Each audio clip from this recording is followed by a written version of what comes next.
Hello students, welcome to exam mastermind. Industrial relations and labour laws की MCQ series को आज हम start करेंगे। एमसीक्यू सीरीज में हमने ऑलरेडी आईआर अप्रोचेस, उसके बाद ट्रेड यूनियन, इंडस्ट्रियल डिस्प्यूट, इन सब टॉपिक से रिलेटेड एमसीक्यूज हमने कवर कर लिए हैं। तो आज हम एक्ट रिलेटेड एमसीक्यूज डिस्कस करेंगे। ठीक है, तो आइए इस लेक्चर को स्टार्ट करते हैं।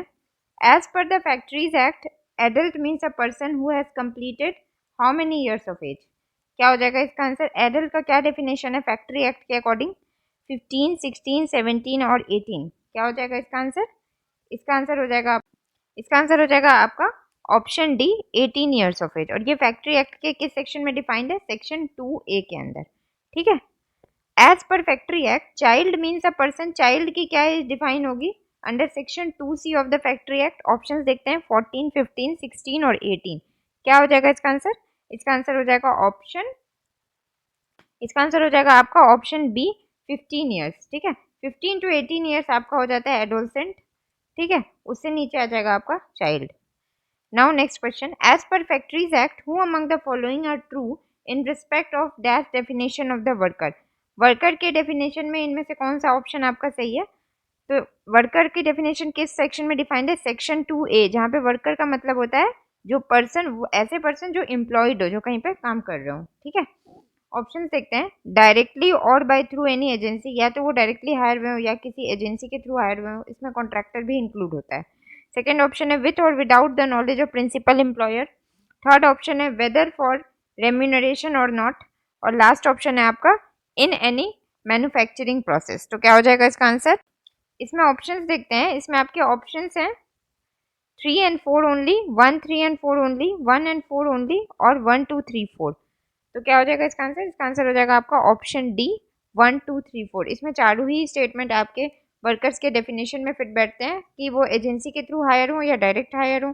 प्रिंसिपल एम्प्लॉयर को नॉलेज, प्रिंसिपल एम्प्लॉयर वो एम्प्लॉयर होते हैं जो कॉन्ट्रैक्टर के भी अंदर, कॉन्ट्रैक्टर से भी ऊपर काम करते हैं, वो होते हैं प्रिंसिपल एम्प्लॉयर। प्रिंसिपल एम्प्लॉयर के नीचे कॉन्ट्रैक्टर होता है, कॉन्ट्रैक्टर के नीचे कौन होते हैं? एम्प्लॉय होते हैं। ठीक है, ओके, तो इसमें ऑल आर ट्रू हो जाएगा, option D will be the right answer. ठीक है, नाउ बढ़ते हैं नेक्स्ट क्वेश्चन की तरफ। हमारा अगला क्वेश्चन है, as per factories act, factory means any premises during the, इसमें क्या डेफिनेशन दी गई है? फैक्ट्री की डेफिनेशन दी गई है। फैक्ट्री एक्ट को डिटेल में कवर सर अभी आने वाले लेक्चर में करेंगे, तो उसमें फैक्ट्री एक्ट आप डिटेल में पढ़ोगे, अभी मैं सिर्फ एमसीक्यू सेशन को डिस्कस कर रही हूँ। ठीक है, तो as per factory act, factory means any premises in during the present thereof thereof where dash or more workers are working or were on any day of the preceding 12 months in any part in which manufacturing process is carried out with the aid of power ordinarily so carried on। Manufacturing process में कितने होने चाहिए minimum workers factories act के according? 10, 20, 50 और 100।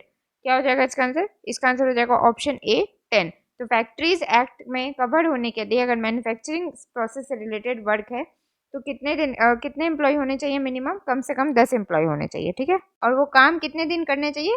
मतलब 12 महीने, मतलब जो प्रीवियस 12 मंथ्स है उसमें कम से कम किसी एक दिन भी अगर वो वर्किंग हो, कोई एक दिन भी वर्किंग हो उस पूरे 12 महीने में, तो जो है वो कहाँ आ जाएगा? फैक्ट्री एक्ट के अंदर जो है आपका कवर्ड हो जाएगा। ठीक है, तो इसका आंसर हो जाएगा ऑप्शन ए, 10 वर्कर्स। ठीक, now next question, a person who has ultimate control over the affairs of the factory under factory act 1948 called as, ultimate control मतलब जिसका मेन कंट्रोल, जो सबसे सुपीरियर होता है under the factory act.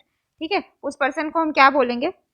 Occupier, manager, chairman या managing director. क्या हो जाएगा इसका आंसर? इसका आंसर हो जाएगा ऑप्शन ए, ऑक्यूपायर। फैक्ट्री एक्ट के अंदर फैक्ट्री में जो सुपीरियर होगा, जिसके पास अल्टीमेट कंट्रोल होगा पूरे फैक्ट्री के मैनेजमेंट का, उसको हम क्या बोलते हैं? ऑक्यूपायर। ठीक है, now next question, the space for which every worker in the factory after the commencement of factory act 1948 should be dash cubic meter। कितना मिनिमम स्पेस देना पड़ेगा हर वर्कर को जो फैक्ट्री के अंदर एम्प्लॉयड है under after the commencement of factory act 1948? क्या option है आपके? 9.9 cubic metre, 14.2 cubic metre, 10 cubic metre और 11 क्यूबिक मीटर। इसका आंसर क्या हो जाएगा? Option B, 14.2 cubic metre. Factory act 1948 के कमेंसमेंट से पहले ये स्पेस कितनी दी जाती थी? 9.9 क्यूबिक मीटर था आपका मिनिमम स्पेस, लेकिन कमेंसमेंट के बाद कितनी हो गई है? 14.2, तो इसका आंसर ऑप्शन बी हो जाएगा। ठीक है, नाउ बढ़ते हैं नेक्स्ट क्वेश्चन की तरफ। The provision for cooling water, hot weather के टाइम पे जो है कूलिंग वाटर का प्रोविजन होना चाहिए फैक्ट्री ऑर्गेनाइजेशन के प्रीमाइसेस के अंदर, should be made by the organisation. तो उनको मिनिमम कितने एम्प्लॉयज होंगे जिसमें उनको कूलिंग वाटर रखना मैंडेटरी हो जाएगा अपने ऑर्गेनाइजेशन के अंदर during the hot weather? Option क्या है, 200, 250, 300 या 150? क्या हो जाएगा इसका आंसर? 250 एम्प्लॉयज मिनिमम होने चाहिए, तभी आप जो है कूलिंग वाटर का प्रोविजन आपको रखना ही पड़ेगा हॉट वेदर के टाइम पे। ठीक है, who is an adolescent as per factory act? Factory act for 1948 के अकॉर्डिंग एडोलसेंट कौन होगा? Who has completed 17 years, who is less than 18 years, who has completed 15 years but less than 18 years, या none of these? क्या हो जाएगा इसका answer? Option C, who has completed 15 years but less than 18 years. 15 years से नीचे वाले क्या कहलाएंगे? चाइल्ड, और 18 ईयर्स या उससे ऊपर वाले क्या कराएंगे? एडल्ट। ठीक है, okay, now next question, which of one of the following is not a welfare provision under the Factory Act 1948? इनमें से कौन सा जो है फैक्ट्री एक्ट 1948 के अकॉर्डिंग वेलफेयर प्रोविजन नहीं है? क्या ऑप्शन है आपका? कैंटीन, क्रेचेस, फर्स्ट एड या फिर ड्रिंकिंग वाटर? क्या हो जाएगा आपका answer? Option D, drinking water. Drinking water कोई वेलफेयर प्रोविजन नहीं है, मैंडेटरी है ये तो। ठीक है, बाकी सारे तीनों क्या है? वेलफेयर प्रोविजन है, फर्स्ट एड, क्रेचेस और कैंटीन। ठीक, नाउ वेलफेयर प्रोविजन जो है आपका 1948 के अंदर, उसके अंदर और क्या क्या फैसिलिटीज आती है? Facility for storing and drawing clothes, ठीक है, वेलफेयर ऑफिसर होने चाहिए, कैंटीन होना चाहिए, क्रेचेज होना चाहिए, फर्स्ट एड होनी चाहिए, सिटिंग फैसिलिटी होनी चाहिए, शेल्टर होना चाहिए, रेस्ट रूम होना चाहिए, और क्या होना चाहिए? Lunch room. ठीक है, बढ़ते हैं हम नेक्स्ट क्वेश्चन की तरफ। As per factory act 1948, first aid box is to be provided one for every dash worker. 1948 factory act के अकॉर्डिंग फर्स्ट एड बॉक्सेस जो है वो एक बंदे पे कितनी होनी चाहिए किसी भी फैक्ट्री में या ऑर्गेनाइजेशन में? क्या ऑप्शन है? 125, 135, 150 या 160? क्या हो जाएगा इसका आंसर?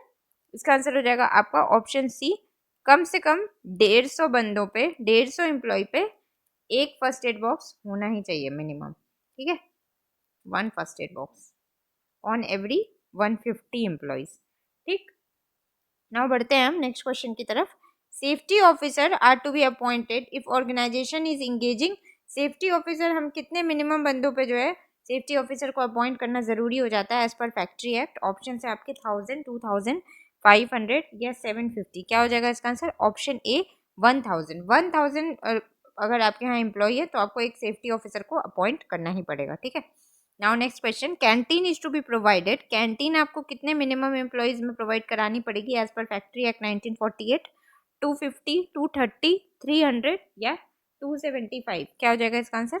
ऑप्शन ए, अगर 250 एम्प्लॉय है आपके ऑफिस में तो आपको कैंटीन की फैसिलिटी प्रोवाइड करना मस्ट है। ठीक है, now next question, leave with wages is allowed for employer if they work for days in a month as per factory act 1948। Factory act 1948 के अकॉर्डिंग अगर कोई बंदा लीव पे जा रहा है, पेड लीव पे, लीव विथ वेजेस, ठीक है, तो उसको मिनिमम एक महीने में कितने दिन तक काम करना होगा तभी उसको लीव विथ वेजेस अलाउड होगी? 15 दिन, 25 डेज, 20 डेज या 28 डेज? क्या हो जाएगा इसका आंसर? इसका आंसर हो जाएगा ऑप्शन सी, कम से कम उसको एक महीने में 20 दिन काम करना होगा तभी जो है वो पेड लीव के लिए एलिजिबल होगा, पेड लीव उसको अलाउ होगा। और यही चीज़ साल में कितनी है, एनुअल में कितना है? कम से कम 240 दिन वर्किंग होने चाहिए। ठीक है, लेकिन महीने का कितना है आपका? 20 days will be the right answer.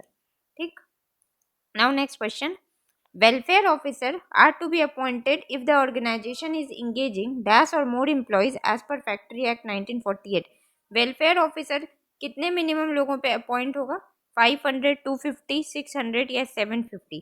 क्या हो जाएगा इसका आंसर? इसका आंसर हो जाएगा आपका ऑप्शन ए, 500 लोगों पे आपको वेलफेयर ऑफिसर को। ठीक है, तो आपका सेफ्टी ऑफिसर कितने लोगों पे था? सेफ्टी ऑफिसर था आपका 1000 लोगों पे, लेकिन वेलफेयर ऑफिसर कितने पे है? वेलफेयर ऑफिसर है आपका 500 लोगों पे।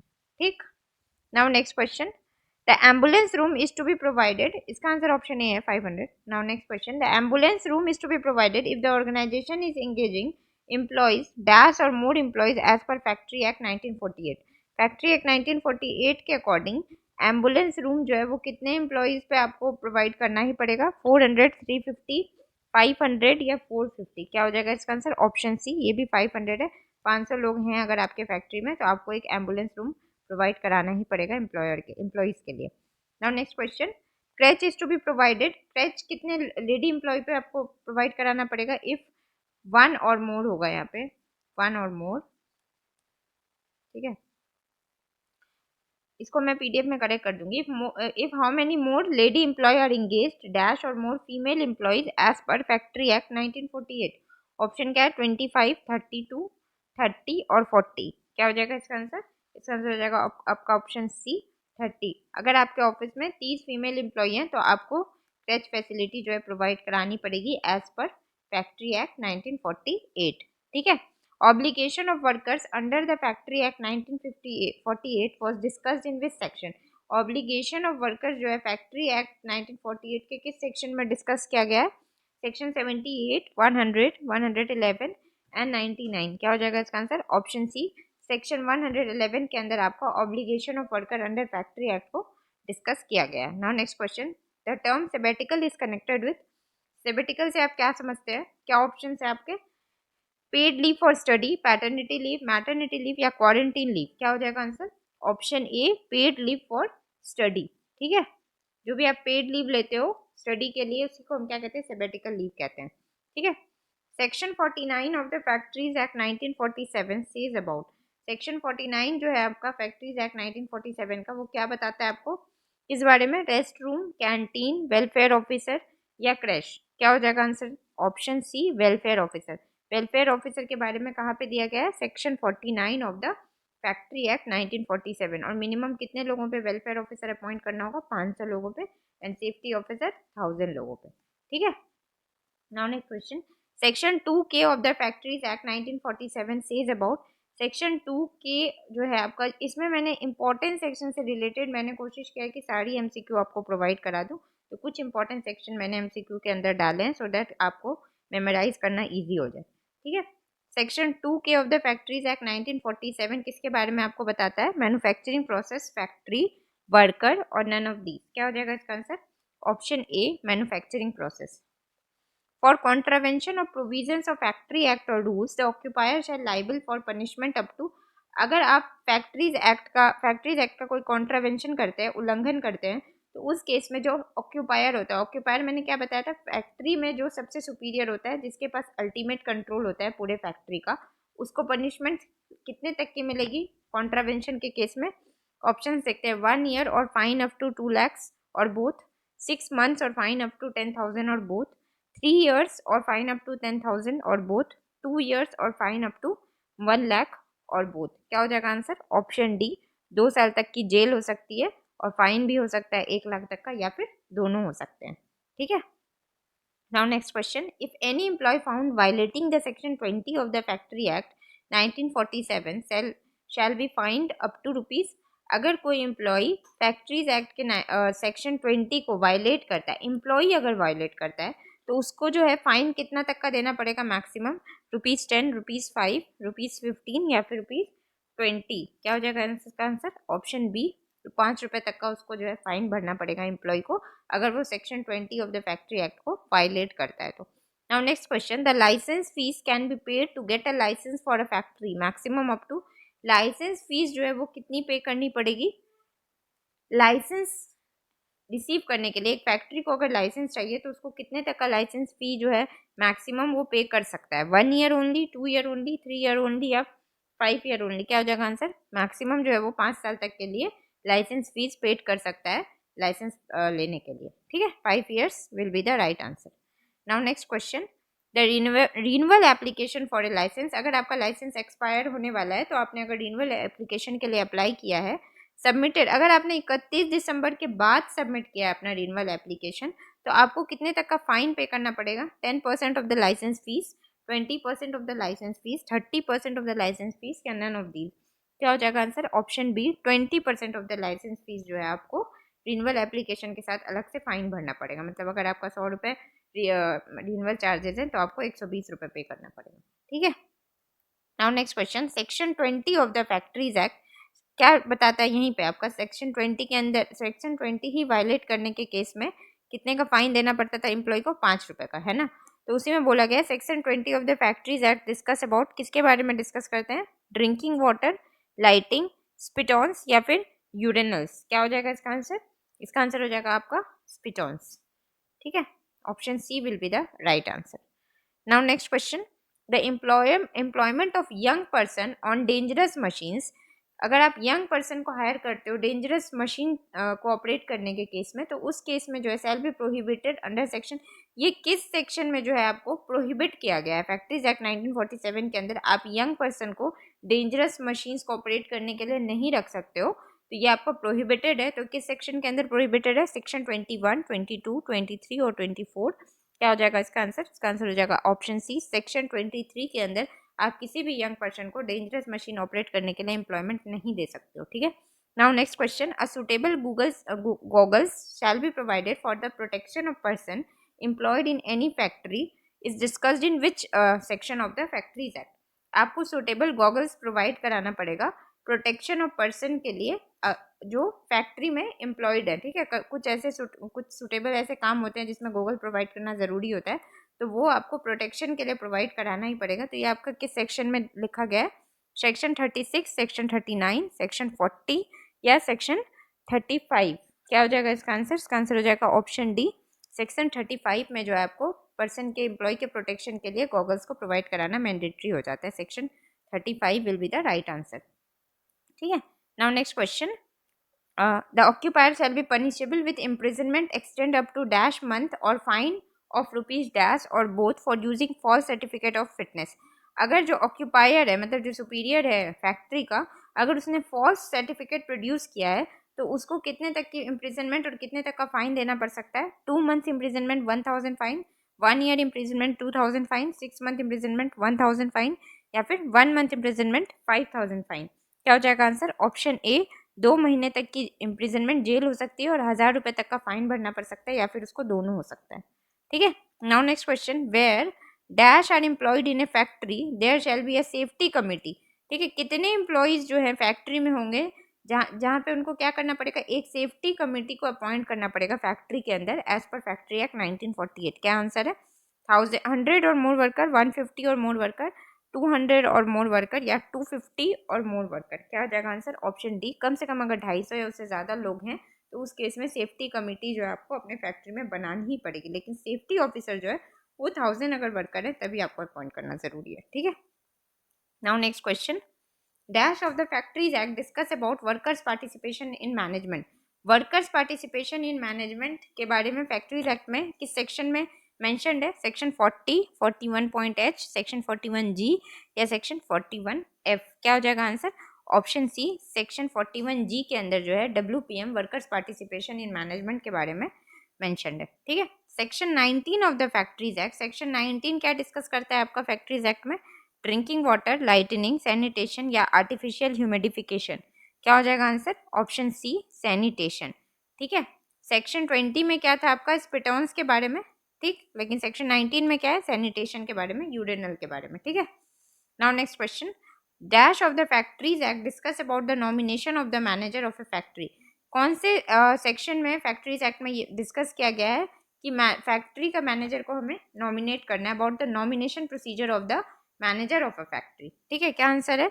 Section 7E, section 7F, 7G या 7D। क्या हो जाएगा इसका answer? Option B, section 7F के अंदर जो है मैनेजर की nomination of a factory discuss किया गया है। ठीक, now next question, under the factory act 1948 daily hours क्या है for children can not be more then.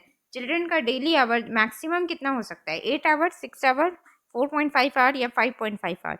क्या हो जाएगा इसका आंसर? ऑप्शन सी, जो वर्किंग आवर होगी चिल्ड्रन के केस में, चिल्ड्रन आपका कौन है? जो 15 साल से नीचे है। ठीक है, तो चिल्ड्रन के केस में जो है आपका 4.5 घंटे से ज़्यादा आप वर्किंग आवर नहीं करा सकते हो, उनसे काम नहीं करा सकते हो।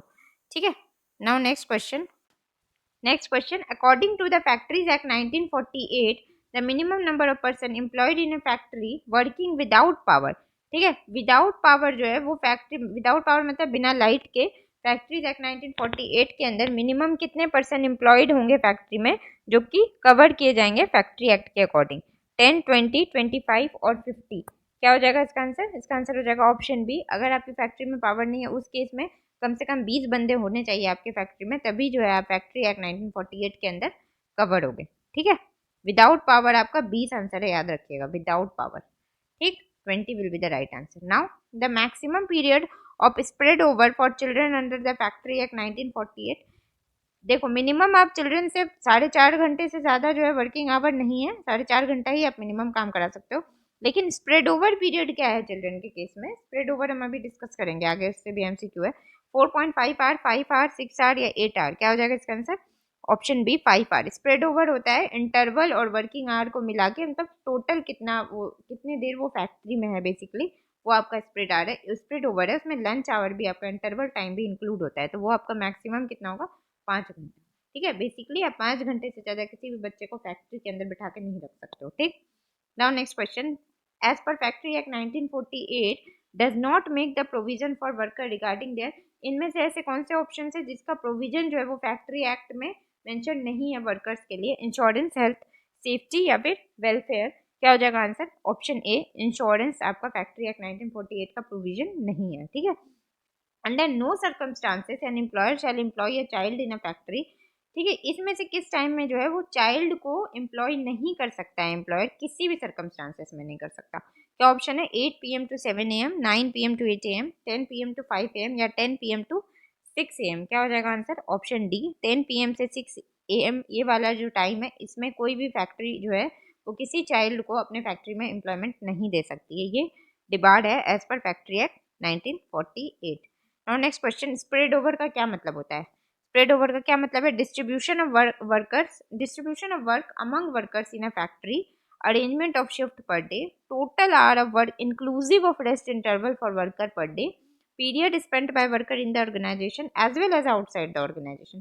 क्या होगा इसका answer? Option C total working hour, मैंने बताया था इंक्लूडिंग रेस्ट इंटरवल। ठीक है, लंच ब्रेक वगैरह सब मिला के 5 घंटे हुआ चिल्ड्रन के केस में। ठीक है, now no adult will be required to work in a factory for more than, किसी एडल्ट वर्कर को जो है जो 18 साल या उससे ऊपर है, ठीक है, less than equal to 18 years है जिनका, उनको आप मैक्सिमम उनका वर्किंग आवर कितना हो सकता है? 10 hours a week and 48 hours a week, 10 hours a day and 48 hours a week, 8 hours a day and 48 hours a week, 9 hours a day and 48 hours a week, या फिर none of these. क्या हो जाएगा answer? Option सी 9 घंटा एक दिन में और 48 घंटे पूरे वीक में। इससे ज़्यादा आप जो है एडल्ट का ये आपका क्या है? वर्किंग आवर है, इससे ज़्यादा काम नहीं करा सकते हो। 9 hours a day and 48 hours a week, ये आपका working hour, spread over period नहीं है, वर्किंग आवर।